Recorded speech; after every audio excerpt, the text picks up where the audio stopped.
Ju përshëndes nga studio e lajmeve këtu në ABC News, ju njoh me titujt kryesor të këtij edicioni.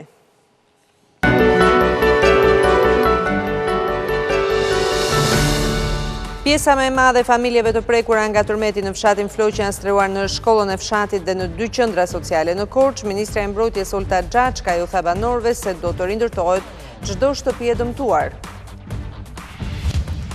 Dalohet nga policia një 43 vjeçar që dyshohet se qëlloi me mjete të forta babe bir gjatë protestës së 2 Qershorit. Ai ka qenë i dënuar më parë për trafik narkotikësh dhe armbajtje pa leje. Detektivët privat janë një realitet i ri në Shqipëri. ABC News sjell historinë të vetmes detektive grua. Shërbimet e kërkuara shkojnë nga tradhtit në çift tek problemet e familjeve me sjelljet e fëmijëve adoleshent. Kryetar dhe ish kryetar shtetësh në Ballkan apeluan nga Shkupi Bashkimin Evropian të hap negociatat e antarësimit për vendet e rajonit. Vonesa e këtij vendimi sipas tyre do të sillte humbjen e besimit tek Bashkimi Evropian. Nisim tani gjerësisht me lajmet. Pjesa më e madhe e familjeve të fshatit Floq të Korçës të strehuar në çadra pas dëmtimit të shtëpive nga tërmetet e ditëve të fundit janë zhvendosur në shkollën e fshatit dhe në 2 qendra sociale në Korçë. Disa prej banorëve të zonës së Floqit janë zhvendosur nga çadrat në ambientet e shkollës së fshatit dhe në 2 qendra sociale të Korçës. Janë të kënaqur me kushtet e ofruara aty, por mendjen e kanë tek shtëpia e shembur nga lëkundit e forta sismike. Më ndryshe jemi se atje temperaturë kishte, nuk e përballomin dot. Jam trasëruar nga çadrat dhe kam marrur në ambientet e shkollës dhe jam shumë e kënaqur, po shtëpitë më kanë rënë me këto ndihma kështu, jam shumë e kënaqur. Kurse pjesa tjetër e banorëve ndodhen ende në çadra. Furnizimi me ushqime nuk u ka munguar, por presin që shtëpitë e tyre të rindërtohen sa më shpejt. Kanë folur se do t'i bëjnë shtëpitë, po pa filluar nuk e besojmë as pak. Po vetëm në shtëpitë më janë rrëzuar parë. S'kam ku të fut kokën. Familjet që u dëmtuar më pak banesa janë rikthyer në shtëpi. Lëkundjet në Korçë ende vazhdojnë, por bilanci i dëmeve mbetet i njëjtë. Ndërkohë, Ministra e Mbrojtjes Olta Xhaçka vizitoi sot banorët që janë strehuar në shkollën e fshatit Floq dhe në çadrat e ngritura nga emergjencat civile.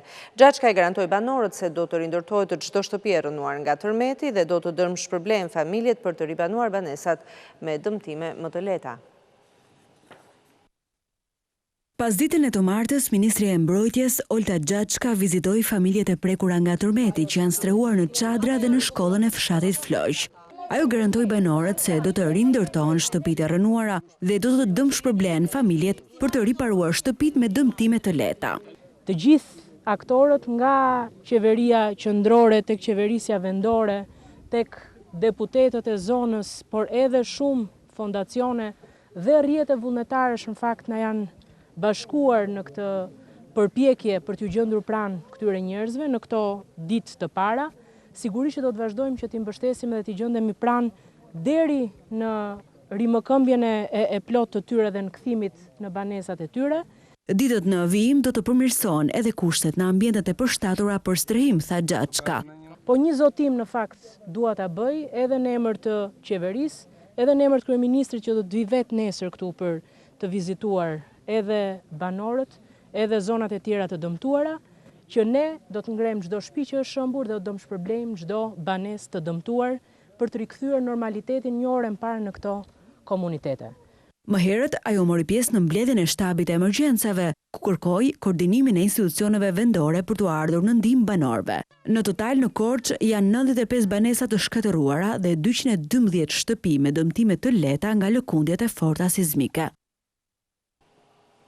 3 kamion me ndihmë ushqimore dhe veshmbathje janë dërguar sot nga Bashkia e Tiranës drejt zonave të dëmtuara nga tërmeti në Korçë. Erion Velia premtoi se me marrjen e mandatit të dytë si kryetari i Bashkisë Tiranës do të mundsojë edhe ndërtimin e disa shtëpive që u shëmbën nga tërmeti fundjavës së kaluar. Do thotë nuk mund të flasim për solidaritetin nëse kemi një mundësi dhe nuk e tregojmë atë.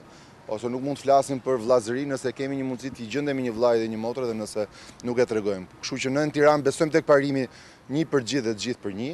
Sot ka Korça një situatë vështirë, nëse mund ta kemi ne edhe të na gjendet Korça. Kështu që dua të falenderoj të gjitha familjet që u përgjigjen kohë rekord. Ne kemi vendosur edhe pas mbushjes së 3 kamionëve ta mbajmë stendën hapur gjatë gjithë ditës, njerëzit kanë festën e Bajramit. është një mundësi e mirë për një sevap, është një mundësi e mirë për një ndihmë dhe për një solidaritet. Nuk jemi mjaftuar me kaq, kemi çuar një ekip emergjencash, siç i keni parë jelek portokallint tan, këta që ndihmojnë, jo ata që pengojnë në Korç. Një nga vendimet e para të Këshillit Bashkiak të ri do të jetë një fond për ndërtimin e disa shtëpive. Ndoshta ne nuk i ndërtojmë të gjitha, qeveria do bëjt veten, Korça do bëjt veten, por ne si Bashkia e Tiranës duam të marrim një numër shtëpish që ta ndërtojmë si dhuratë të qytetarëve të Tiranës. Kështu që ne do të përgatisim një fond solidariteti për ndërtimin e shtëpive, sapo të jetë qetësuar situata dhe besoj që do të jetë në nderin e Këshillit të Ri Bashkiak të Tiranës, që ne t'i përgjigjemi jo vetëm me ndihma personale, por edhe me një ndihmë institucionale.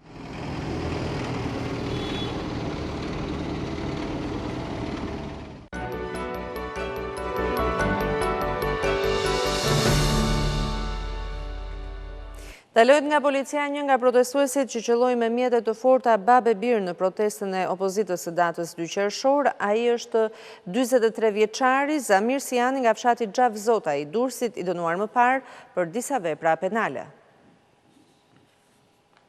Policia e Tiranës vuri në pranga njërin nga protestuesit që dyshohet se qëlloi me shufër heguri në kokë babe birë gjatë protestës së opozitës mbrëmjen e 2 qershorit. I ndaluari është Zamir Siani, 43 vjeç nga fshati Xhavzota i Durrësit, i dënuar më parë për trafik lëndësh narkotike dhe armbajtje pa leje. Në vitin 2005 Siani u dënua me 5 vite burg për trafik lëndësh narkotike në Itali, por dënimin e ka vuajtur në Shqipëri. Ndërsa në vitin 2011 në rrugën e Durrësit në Tiranë u prangos me armë zjarri pistolet TT, duke u dënuar me gjop nga gjykata. Në njoftimin e policisë së Tiranës thuhet se prangosja e Sianit u bë nga kqyrja pamjeve filmike. Ky fundit në protestën e 7 kombëtare të opozitës rreth orës 20 në bulevardin Dëshmorët e Kombit dhe në rrugën George W. Bush, ka prishur qetësinë publike në kohën që Partia Demokratike dhe aleatët e saj po zhvillonin protestën. Sipas njoftimit të uniformave blu, Siani dyshohet se ka goditur me mjete të forta Ymer dhe Erion Çelën, babe bir, banues në Tiranë, duke ju shkaktuar dëmtime në kokë e trup. Gjykata Penale e Tiranës ka lënë në burg 5 protestues të arrestuar pas protestës së datës 16 shkurt, duke rrëzuar kërkesën e tyre për ndryshim të masës së sigurisë. Ish kreu i Policisë Bashkiake të Tiranës Florenc Hoxha, Ilir Hamedani, Ferit Dangshi, Sajmir Xhepi dhe Agim Peposhi do të vazhdojnë të qëndrojnë në qeli. Gjykata e shkallës së parë ka rrëzuar kërkesën me arsyetimin se Prokuroria e Tiranës nuk i ka mbyllur hetimet dhe se nuk janë mbledhur të gjitha provat. Më herët gjykata e apelit e kishte rrëzuar kërkesën e 5 arrestuarve me arsyetimin se avokatët nuk ishin të drejtë i përfaqësonin në të gjitha hallkat e drejtësisë. 5 arrestuarit akuzohen për kundërshtim të punonjësit të policisë, prishje të rendit publik, akte të dhunshme ndaj institucioneve dhe pjesëmarrje në organizime dhe manifestime të paligjshme.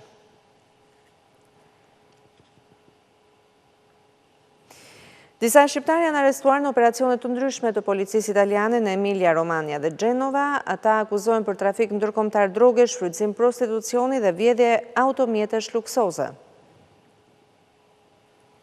Policia italiane në Modena ka zbuluar 2 bande shqiptarësh që akuzohen për trafik ndërkombëtar droge dhe shfrytëzim prostitucioni. Xhiroja e fitimit të 2 grupeve ishte më shumë se 180.000 euro, ndërsa numëronin me qindra klientë në rajon dhe rreth 20 vajza nga Evropa lindore, të cilat shfrytëzoheshin si prostituta. 2 bandat u bën protagoniste të kronikës në Itali për një shkëmbim zjarri në prill të 2018-s. Policia ka ushtruar kontrolle në apartamente të ndryshme në zonë për të mbledhur prova materiale. Ndërkohë më shumë se 3 kg kokainë janë gjetur në dyert e një furgoni dhe gati për të shitur në Genova. Policia italiane pas disa javësh hetime ka arrestuar 2 shtetas shqiptar të moshës 30 dhe 35 vjeç, njëri prej të cilëve ishte dëbuar nga Italia dhe nuk ishte të drejtë të hynte në vend deri në vitin 2022. Në furgonin e sekuestruar ndodhej vetëm 30 vjeçari Aurel Hasanaj, ndërsa në apartamentin që ai ndante me shokun dhe bashkëpunëtorin e tij u gjet dhe 35 vjeçari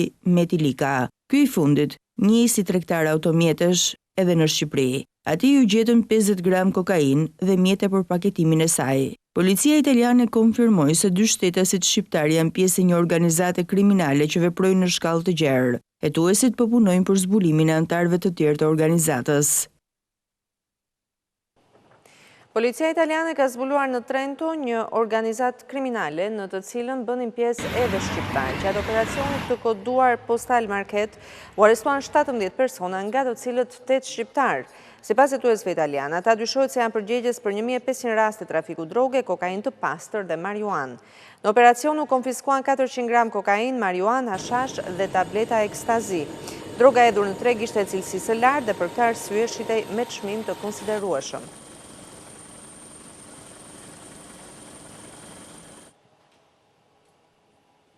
Pesëdhjetë e një persona të arrestuar gjatë operacionit të koduar One If by Land në mars të vitit të kaluar, do të dalin përpara drejtësisë pa ndehur pas përfundimit të hetimeve nga Prokuroria e Krimeve të Rënda. Prokurori Eugen Beçi ka dorëzuar dosjet me 95 fashikuj në gjykat, pjesës së cilës janë edhe 450 CD me përgjime dhe materiale të tjera. Këta persona në bashkëpunim me njëri tjetrin akuzohet se trafikonin shtetas shqiptar drejt Shteteve të Bashkuara, Kanadas dhe Anglis, kundrejt shumave që varionin nga 10.000 pound deri në 30.000 dollar. Mbi të gjithë të pandehurit rëndojnë akuzat e trafikimit të qenieve njerëzore në kuadër të grupit të strukturuar kriminal. Gjatë operacionit u shkatruan 7 grupe kriminale. Pjesë e operacionit ishin dhe autoritetet amerikane dhe kanadeze.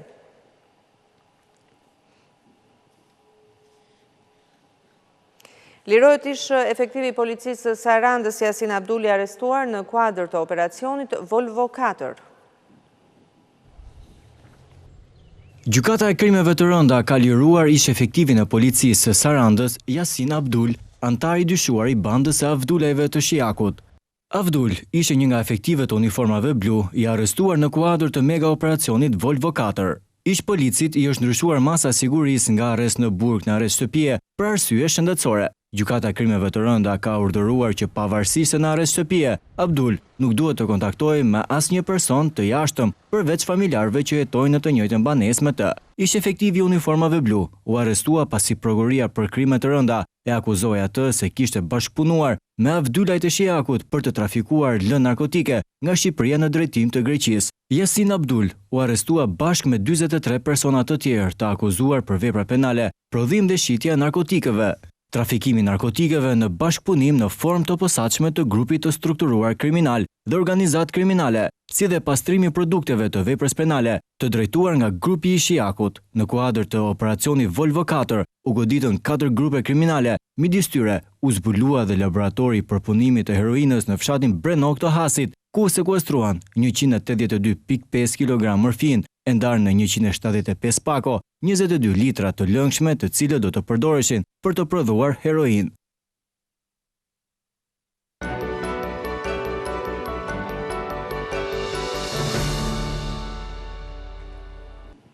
Ambasadori italian Alberto Cutillo thot se zgjedhjet e shtyra pa një marrëveshje politike janë një armë më e keqe se e grisura. I pyetur në Shkodër lidhur me situatën politike në vend, ambasadori italian tha se duhet një marrëveshje politike, ndryshe do të cënojë kushtetuta. Gjatë një takimi në qytetin e Shkodrës, ambasadori italian Alberto Cutillo ka folur për krizën politike në vend, duke njoftuar parapërkish dhënien e një përgjigje plotësisht diplomatike. Ambasadori ka deklaruar se zgjedhjet, ashtu si njihen në demokracitë europiane, janë ato ku të gjitha partitë që kanë mbështetjen e elektorat prezantojnë listat e tyre dhe votohen. In Albania siamo arrivati in una situazione complessa. Në këtë pikë, në Shqipëri rregullat janë kapërcyer dhe është e vështirë të thuhet çfarë është më normale të ndodh, të bësh zgjedhje pa pjesëmarrjen e partive që nuk janë regjistruar, apo të shtyhen zgjedhjet, gjë që do të kërkonte modifikim të kushtetutës për afatet e parashikuara. Kjo zgjidhje e dytë mund të vijë vetëm përmes një marrëveshjeje, pasi të shtysh zgjedhjet pa patur fillimisht një marrëveshje politike do të ishte gabim, sepse sjell ndryshimin e kushtetutës duke lejuar kështu shtyrjen e vazhdueshme të zgjedhjeve dhe italianët e quajnë një varr më të keq se gropa. Duket se ambasadori italian përjashton mundësinë e shtyries së zgjedhjeve pa patur një marrëveshje politike mes palëve, duke theksuar gjithashtu se zhvillimi i tyre pa pjesëmarrjen e opozitës do të ishte një precedent në demokracitë europiane. Nuk janë bërë ende publike emrat e të gjithë kandidatëve për kryebashkiak në faqen zyrtare të Komisionit Qendror të Zgjedhjeve, megjithatë ky institucion ka nisur punën për printimin e fletëve të votimit. Kjo është fleta e votimit për kandidatët për kryebashkiak, ndërsa kjo tjetra për kandidatët për këshillat bashkiak. Kush është dakord? Modelet janë gati dhe ka nisur të printohen për zgjedhjet e 30 qershorit. Në 61 bashki gjithsej, në mbi 30 fletat e votimit do të ketë vetëm një kandidat. Në të tjera do të jenë kandidatët e Partisë Bindja Demokratike, të cilët duhet të sqarojnë numrin e saktë të bashkive ku do të garojnë pas dorëheqjes së kandidatëve të tyre në Kavaj, Kamz, Lezhë, Çorovod. Në garë përballë socialistëve në disa bashki do të jenë partitë Shpresa për Ndryshim, Partia Konservatore Albania, Mega, Aleanca e Maqedonasve dhe Partia Komuniste. Në faqen zyrtare të Komisionit Qendror të Zgjedhjeve, mungojnë ende saktësimet se ku do të garojnë këto kandidat.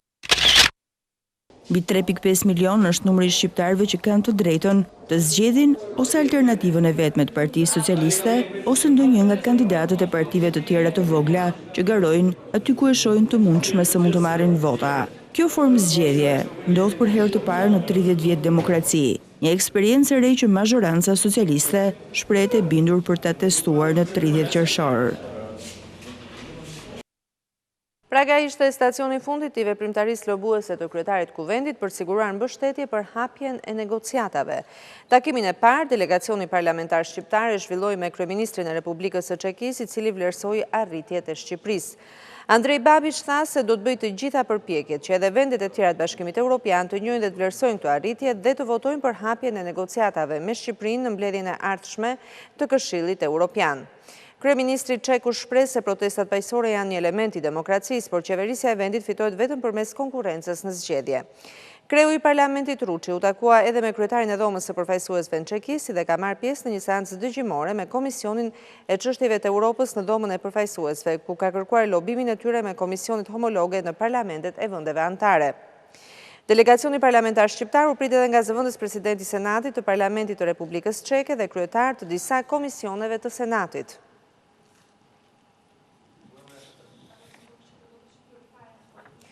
Gjatë vizitës së tij 2 ditore në kryeqytetin gjerman, kreu i opozitës së bashkuar Lulzim Basha ka zhvilluar një bashkëbisedim me komisionerin e Bashkimit Evropian për buxhetin dhe burimet njerëzore, Günther Oettinger. Biseda me fokus Shqipërinë kishte temë zhvillimin ekonomik dhe projektet e rëndësishme që do të përmirësojnë jetën e qytetarëve. Kryedemokrati Basha është takuar edhe me zëvendës kryekëshilltarin e kancelares Angela Merkel, Joachim Bertle. Ai ka nënvizuar se pavarësisht krizës që po kalon Shqipëria, problemeve për lidhjet e politikës me krimin, shitblerjes së votave, korrupsionit, Gjermania do të bëjë gjithçka që t'i hapi në rrugë antarësimit të vendit në Bashkimin Evropian.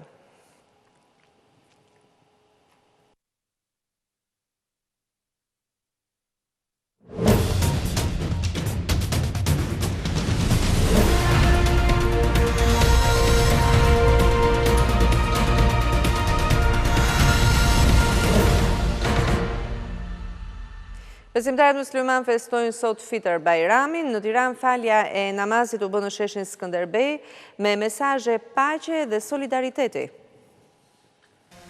Sami Allahu liman hamida.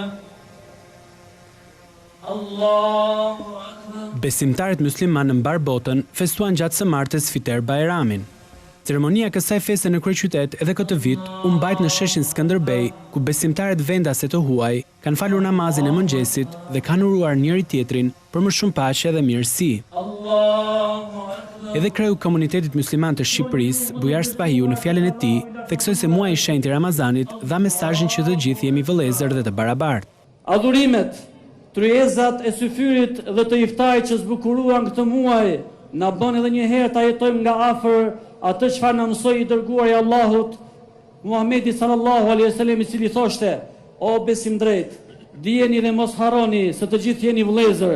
Të dashur vëllezër dhe motra, u shpalosëm në këtë muaj qartë vlerat e larta që treguan se Islami është me të vërtetë me normat më të mira dhe më të qarta, me anë të cilit njeriu zë vendin e tij si krijesa më e lartë dhe më e nderuar që Zoti ka krijuar. Edhe vetë besimtarët uruan në këtë ditë të shenjtë për më shumë solidaritet dhe harmoni. Gëzuar Bajramin gjithë dhe paqe dashuri për gjithë. Gëzuar Fitr Bajramin. I uroj gjithë shqiptarëve, gjithë muslimanëve shqiptarë, kudo që janë. Keni humanizëm, keni unitet me njëri tjetrin, sepse kjo është një festë mbar muslimansh. Kudo që ndodhen. Me rastin e Fiter Bajramit, komuniteti musliman shqiptar priti përfaqësues të komuniteteve fetare në vend, politikan dhe përfaqësues të stelive diplomatike që ndodhen në Tiranë. Kjo është një ditë e mirë për besimtarët, por është një ditë jo shumë e mirë për politikanët. Te kjo derë keni parë, apo këtë gjitha dyert të komuniteteve fetare, keni parë politikanë që predikojnë pafundësisht për harmoni fetare, për vllazëri. Njerëzit që janë më shërgjinj dhe më të përçarë dhe më helmaxhin në shoqërinë tonë i japin mend komuniteteve në fakt që kanë një harmoni perfekte. Ne shumë mënyrë ne bashkëpunojmë, tregojmë jo vetëm me tolerancë, por një harmoni të vërtet.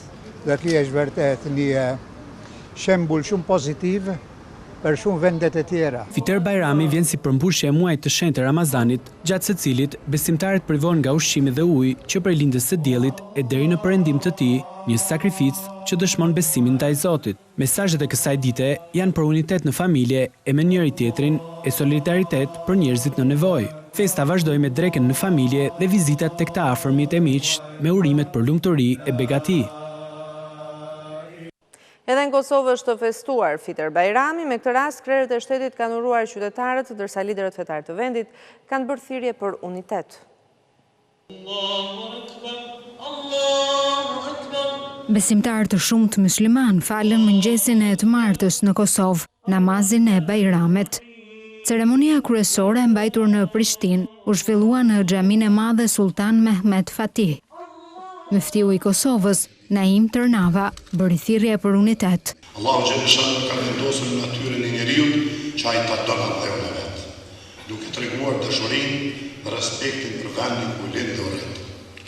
Da Islami ka mbjellë në zemrën natyrën e njeriut lidhe të fortë me vatanin. Më pas Bashkësinë Islame vizituan krerët të shtetit, përfaqësues partish politike dhe të besimeve të tjera fetare në Kosovë. Sot jemi këtu që të urojmë Bashkësinë Islame, të urojmë gjithë njerëzit për agjërimin e tyre, por gjitha për ditën e Fiter Bajramit. Urime me më të mirat për gjithë qytetarët e Kosovës. Detyra e institucioneve tona është pashtu me mundsue lirinë e besimit, që njerëz me lirinë, me drejtën që ju jep kushtetuta e ligjit me pas drejt edhe në besim edhe me zbatu besimin pas bindjeve tyre. Pas këtij muaji të shenjtë Ramazanit, muaj sakrificës, solidaritetit, që ne si komp i kujtojmë të kaluarën tonë, po më shumë të mendojmë për të ardhmen, që ne si komp të mendojmë në mënyrë kritike edhe për njëri tjetrin, po mos ta urrejmë njëri tjetrin, ta dua më shumë të ndihmojmë ta përmirësojmë njëri tjetrin. Festa e Bajramit vjen pas muajit të shenjtë të Ramazanit, gjatë të cilit besimtarët agjërojnë në shenjë sakrifice dhe falënderimin ndaj Zotit.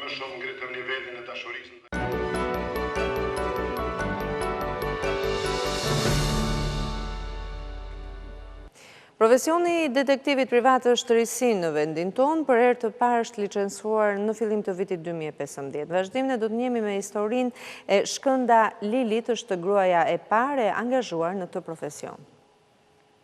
Shumë mjaftueshëm për punën time. Kjo që po shihni në ekranin e ABC News është një detektive private. Për 2 javë arrije të Shkënda Lili është e vetmja grua në vendin tonë që investigon në tregun e detektivit privat. Absolutisht për 2 javë do takohet. Eva u paraqit te detektiva private sepse dyshon se i fijuari i saj e tradhton. Përshëndetje, si jeni? Mirë, hajde.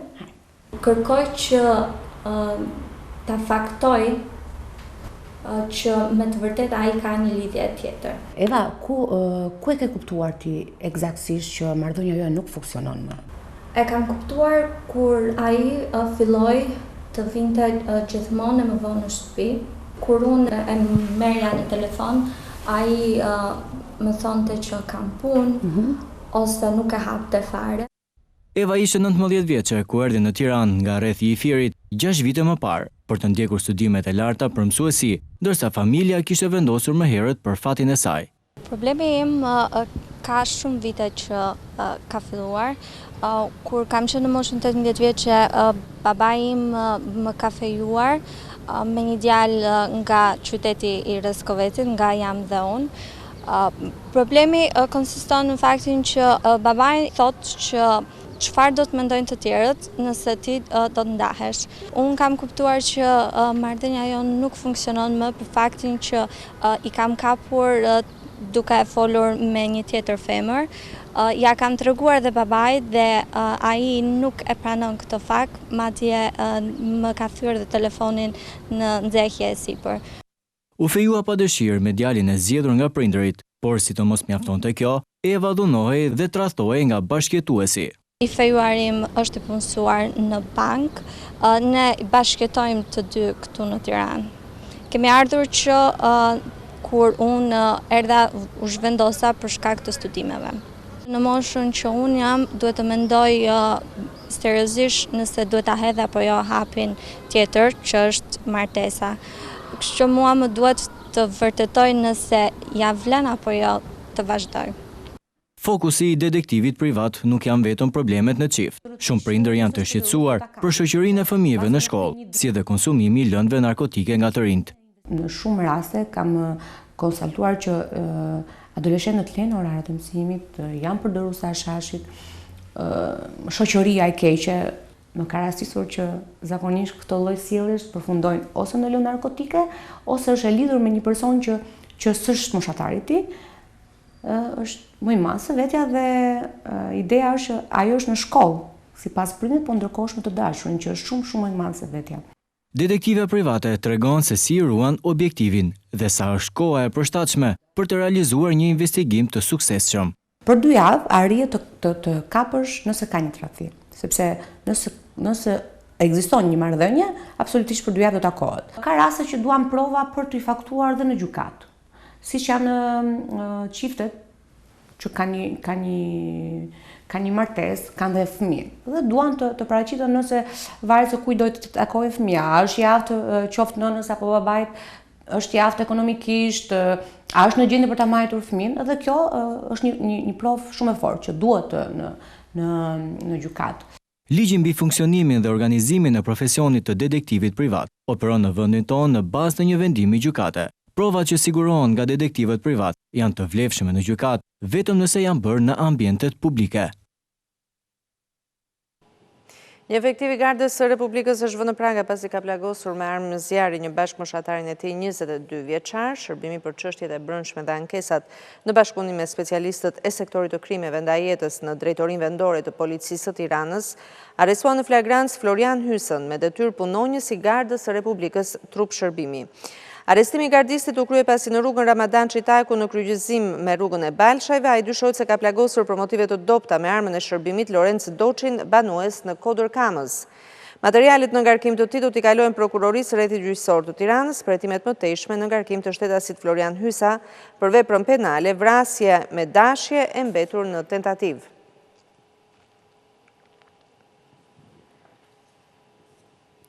Nuk ka qenë një atentat, por një inskenim për qëllime përfitimesh personale. Pas 3 javë hetimesh, policia e Vlorës zbardh atentatin e pretenduar se ka ndodhur në Novosel në datën 12 maj të këtij viti. Sipas dëshmisë së 24 vjeçarit Romario Alliraj, protagonistit kryesor të këtij atentati, persona të paidentifikuar tentuan ta vrisnin ndërsa ai po udhtonte me një makinë tip Volkswagen Golf në autostradën Vlorë-Levan.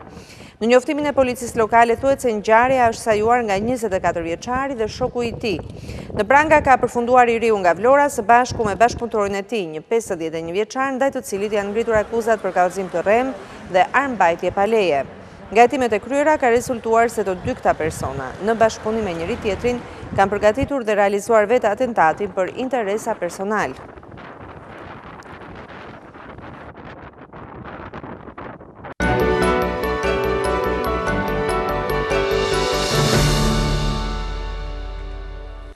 Moti nuk po i favorizon bizneset që operojnë në zona turistike. Në Durrës, për shembull, plazhet janë boshatisura dhe ka më pak pushuese në të njëjtën periudhë të një viti më parë.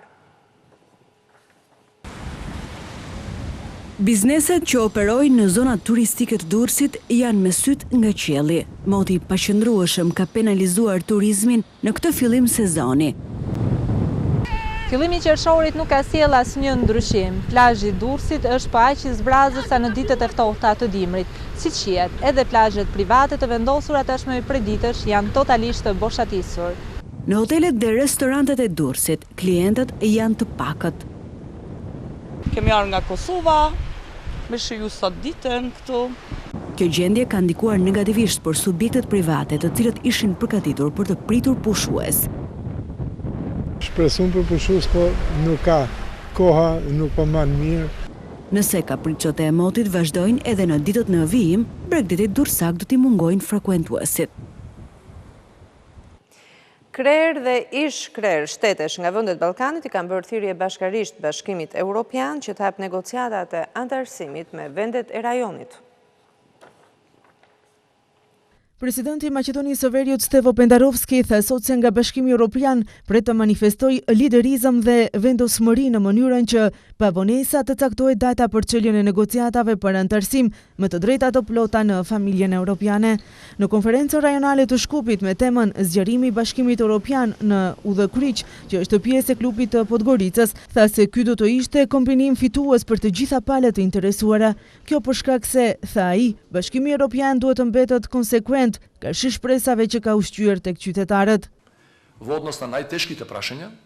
Ne e bëm punën tonë në raport me çështjet më të vështira. Tani mbetet Këshillit Evropian që ta bëj të veten. Tua jap qytetarëve tanë datën e merituar për fillimin e negociatave të aderimit. Çfarëdo zvarritje plotësuese e negociatave do të prish besueshmërinë e Bashkimit Evropian, do t'i zhgënjej qytetarët, do ta ngandalsoj procesin reformator dhe do të ndikoj negativisht në qëndrueshmërinë e gjithë rajonit. Zëvendës kryeministri për çështje europiane Bujar Osmani tha se Maqedonia e Veriut ka bërë hapa të mëdhenj drejt qëllimit strategjik, duke shënuar rezultate konkrete. Antarësimi i vendeve të Bashkimit i Ballkanit Perëndimor në BE nuk paraqet zgjerim, por paraqet konsolidim të kontinentit dhe përmbyllje e integrimit të vazhdueshëm të vendit. Edhe ish presidenti Branko Crvenkovski foli për shpresat nga samiti i Qershorit. Lëshimi pe që bëri Maqedonia e Veriut duke ndryshuar emrin kushtetues duhet të nënkuptojë zhvillimin e procesit të integrimit të vendit, tha Crvenkovski. Недобивањето на датум за почеток на преговорите во јуни. Mosmarrja e datës për hapjen e negociatave në Qershor do të shkaktojë zhgënjim të madh dhe këtë dëshiroj ta them botërisht. Do të ulë seriozisht besueshmërinë e Bashkimit Evropian dhe të qeverisë maqedonase në sytë e popullit maqedonas dhe të gjithë qytetarëve të vendit tonë. Очите на македонскиот народ и на сите граѓани на нашата земја. Vendi duhet të jetë i vendosur dhe nuk duhet të heqë dorë nga përcaktimi për integrim euroatlantik, porositën mysafirët e lartë. Pse duhet ky Bashkim Evropian? Edhe a do ekzistojë ky Bashkim Evropian? Nëse vazhdon kështu. Unë mendoj që me Paterica nuk hecet.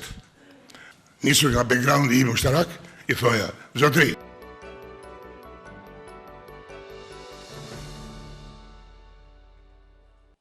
Për herë të parë është vendosur në skenën e teatrit Migjeni të Shkodrës komedia Kumargjiu, e cila trajton problematikën e kumarit.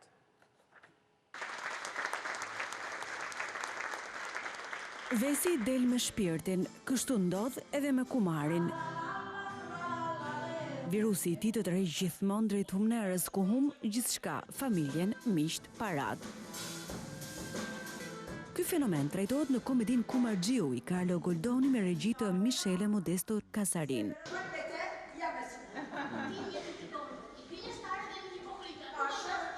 Për herë të parë, vepra është vënë në skenën e teatrit Migjeni të Shkodrës.